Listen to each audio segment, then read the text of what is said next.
أعوذ بالله من الشيطان الرجيم. بسم الله الرحمن الرحيم. سورة القارعة.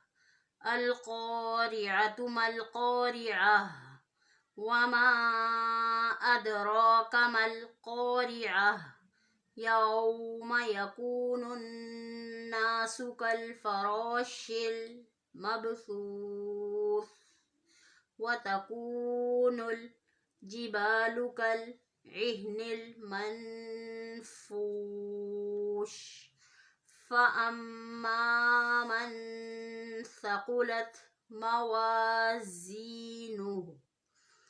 فهو في عيشة راضية وأما من خفت موازينه فأمه هاوية وما أدراك ما هي نار حامية